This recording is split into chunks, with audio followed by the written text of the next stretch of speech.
Jessup basketball goes on the road for the first round of the GSAC playoffs. Jessup softball falls short in their GSAC home opener series against the number 14 team in the NAIA, and Logan Dessilva spends a couple minutes with us to give insight on the quality of GSAC baseball. All of this and more on this week's episode of Warrior Nation.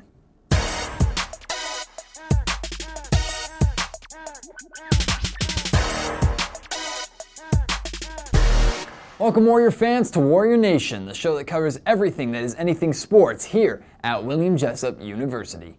My name is Matt George, and it's hard to believe that only a couple of months remain in this school and sports year, which means only a few more episodes of the show.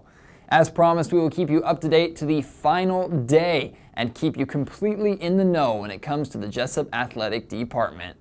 Lots of fun changes and things coming this summer and next year. But as for right now, we have some news to share. So let's get the ball rolling with Jessup basketball. Both men's and women's basketball took to the road in the first round of the GSAC playoffs, each taking on the first seeds. For the women, the Concordia Eagles hosted the Lady Warriors in a near upset as Jessup took the game down to the wire. Despite leading at halftime and the scoring efforts of Crystal Sewell, who finished with 14 points, and Diana Corona, who dominated the paint in the first half, finishing with 13 points, the number 1 seed Eagles were able to close out the game and create more than enough separation to advance to the next round of the playoffs. The final game of the Lady Warriors' 2014-2015 campaign was a 51-61 loss. As for the men, they stepped into the home of number 2 Hope International, jam-packed with rowdy supporters who were treated to a very competitive first round of playoff basketball, at least in the first half. Jessup hung tough and stayed neck and neck with the talented Hope roster through the first 16 minutes of the game. But the final 4 minutes of the first half were all Hope International needed, closing out the half on a big scoring run, taking a 10-point lead into the break. That deficit would steadily grow in the second half, and with their backs to the wall, the Warriors battled to the bitter end to the final buzzer. Hope International defended their home court, taking an 86-68 win with them to Vanguard for the remainder of the playoffs. As for the Jessup men, their season has reached its official end. Jessup softball returned home from a 5-day Southern California road trip last week to open up conference play, and after a couple days rest, they took to their own field at Oswego Park for their GSAC home opener series against number 14 Biola on Tuesday. Despite being one of the top offenses in the NAIA, Jessup pitching managed to hold Biola to low scoring numbers in both games. In Game 1, the Jessup bats were never really able to get going. First baseman Amanda Wright was robbed of a home run by Biola, but hit the ball deep enough for the Warriors to tag up and bring a runner home for their only run of the game. Pitcher Shelby Grafman gave up a 2-run home run in the first inning, and Biola built upon that in the second and 7th innings, finishing with a 5-1 win. Trying to avoid the sweep, Jessup again battled from behind in Game 2 until the bottom of the 6th inning, when a 2-run homer off the bat of Erica Guzman was enough to give the Warriors a 1-run lead in the 7th and final inning. At one point, pitcher Jessica Myers was just 1 strike away from Jessup getting the win, but a walk and a costly error gave Biola the window they needed to tie the game and take it into extra innings, where they would score 2 more runs in the top of the 8th.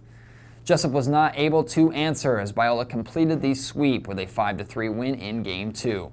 Senior Racy Carroll also had a home run in the loss, her 3rd of the season. Jessup baseball was also on the road during spring break last week, losing a series against Biola in LA before coming back to Sacramento for a non-conference matchup with Sac State on Tuesday. The Warriors managed to out-hit the Hornets, tallying 8 total hits for the game, but the RBI numbers were lacking as Jessup only managed to score 1 runner. Sac State made the most out of their 6 hits, scoring 4 runs and winning their 8th game of the season. Jessup was handed their 18th loss. While Sac State isn't a GSAC team, Jessup has already experienced the talent produced by GSAC baseball. And to give us a better understanding of how talented and competitive GSAC baseball really is, we invited Logan Dessilva back to Warrior Nation.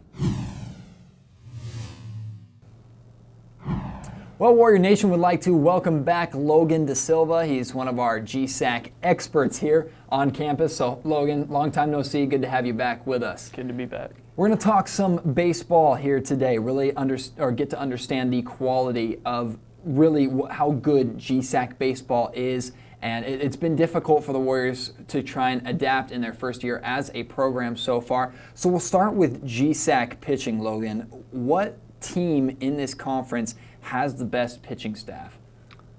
I'm definitely going to go with Westmont. They have 9 upperclassmen pitchers, got a lot of experience, and they have the best infield, which, of course, is key to a good pitching staff.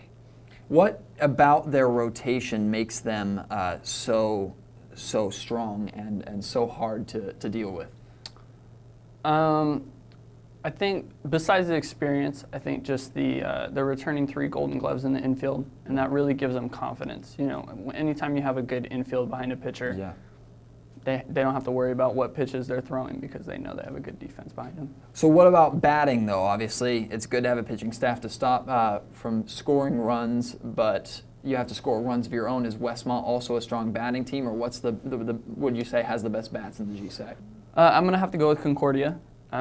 They have 2 of the best hitters in the conference, and they really have a strong order, 1 through 9.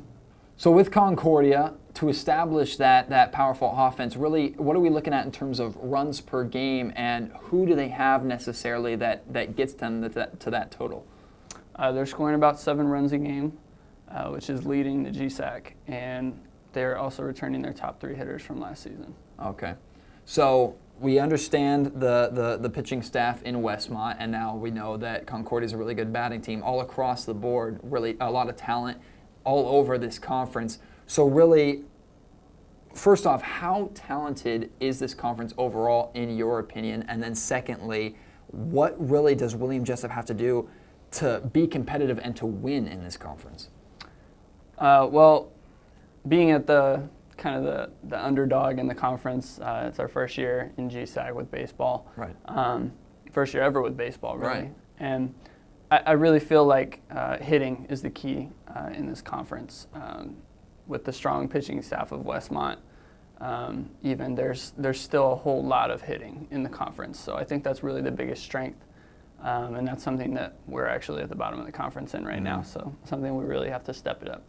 So the offensive number is definitely something that the Warriors are going to try and get going more and definitely pick up. GSAC baseball is the real deal. Thank you so much, Logan, for coming in and talking about it with us, giving us a little bit of an idea. Jessup still trying to establish their identity as their first year in the program. Still plenty of season to go. Keep an eye on jessupathletics.com for all the updates on your boys of springtime.